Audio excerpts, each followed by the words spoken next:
Hello दोस्तों, स्वागत है आपका आपके अपने YouTube channel civil site techniques पर। आज दोस्तों मैं आपके लिए लेकर आया हूँ 10 टेक्निकल पॉइंट्स जो आपको साइट के ऊपर बहुत ही हेल्पफुल होने वाले हैं, जो साइट पर काम आने वाले हैं। तो इस वीडियो का आप एंड तक ज़रूर देखें।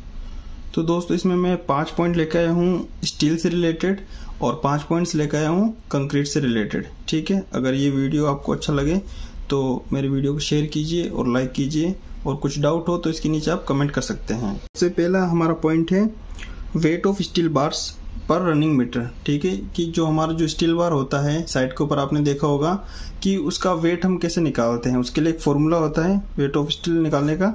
तो ये यहाँ पर मैंने लिखा हुआ है D²/162। ठीक है ना, जो भी डाया का आपका सरिया है, 10 का हो, 12 का हो, 16 का हो, जो भी है वो यहाँ पर डायमीटर यहाँ पर रखेंगे। जैसे 10 का है तो 10 × 10 / 162 जो वैल्यूज आएगी वो पर रनिंग मीटर आएगी। ठीक है ना, 1 मीटर के अंदर कितना केजी है वो यहाँ पर इससे हम निकाल सकते हैं।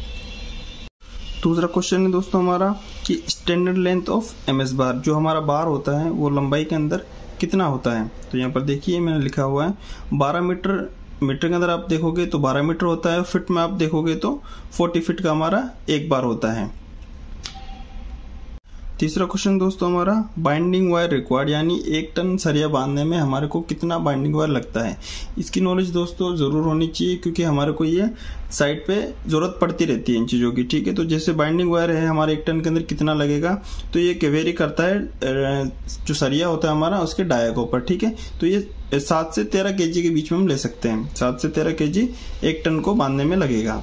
चौथा क्वेश्चन दोस्तों वो जो मैंने पहला क्वेश्चन लिखा था उसी से रिलेटेड है कि वेट ऑफ स्टील बार। ठीक है, तो इसके अंदर मैंने कैलकुलेट करके लिख दिया कि 8 mm के अंदर हमारा 0.395 kg होता है, 10 mm के अंदर 0.616 kg, 12 mm के अंदर 0.888 kg, 16 mm में 1.578, 20 mm में 2.466 और 25 mm में 3.853 kg होता है।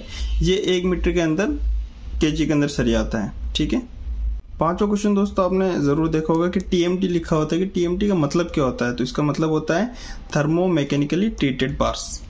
अब ये 5 क्वेश्चन दोस्तों कंक्रीट से रिलेटेड है। तो इसका पहला क्वेश्चन है कि कंक्रीट कवर फॉर रेनफोर्समेंट।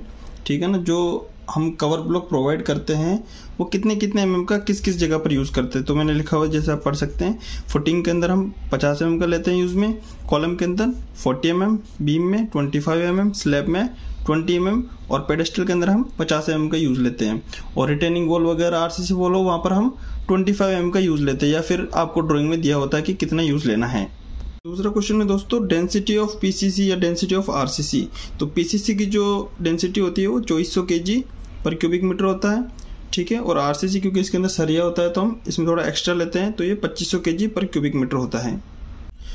तीसरा क्वेश्चन है दोस्तों कि जो शटरिंग रिमूवल करते हैं हम, कॉलम हो गया हमारा, ठीक है, कॉलम हो गया, वॉल्स हो गया, RCC वॉल्स हो गई, या जो भी वर्टिकल मेंबर आ रहे हैं उनकी हम शटरिंग कब खोल सकते हैं। तो इसको आप 16 से 24 घंटे के बाद में इसको आप शटरिंग रिमूव कर सकते हैं। चौथा क्वेश्चन दोस्तों बहुत ही इंपॉर्टेंट क्वेश्चन है कि जो ग्रेड ऑफ कंक्रीट होता है वो क्या क्या रहता है, ये अधिकतर लोगों को नहीं पता रहता है। ठीक है ना, तो M5, M7.5 और M10 ये ज़्यादातर हम PCC के अंदर यूज़ लेते हैं। तो इनका रेशियो क्या होता है, M5 के अंदर 1:5:10, यानी 1 आपका सीमेंट हो गया, 5 आपका बजरी हो गया और 10 आपका एग्रीगेट हो गया, जिसको हम रोड़ी भी बोलते हैं या गिट्टी बोलते हैं। ठीक है, ऐसे ही M7.5 का क्या हो गया 1:4:8 और M10 का 1:3:6 और M15 का कितना हो गया 1:2:4 और M20 का 1:1.5:3 और M25 का 1:1 होता है।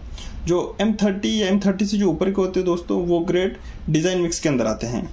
और आज का लास्ट क्वेश्चन है दोस्तों, 5वां क्वेश्चन कि साइट के ऊपर हम कौन कौन से टेस्ट करते हैं ज़्यादातर। ठीक है, तो इसके अंदर हम एक तो स्लम टेस्ट करते हैं और क्यूब टेस्ट किया जाता है जो कंप्रेसिव टेस्ट के काम आता है। स्लम टेस्ट क्यों करते हैं, कंक्रीट की वर्केबिलिटी के लिए, और क्यूब टेस्ट ये हम करते हैं कंप्रेसिव स्ट्रेंथ टेस्ट के लिए।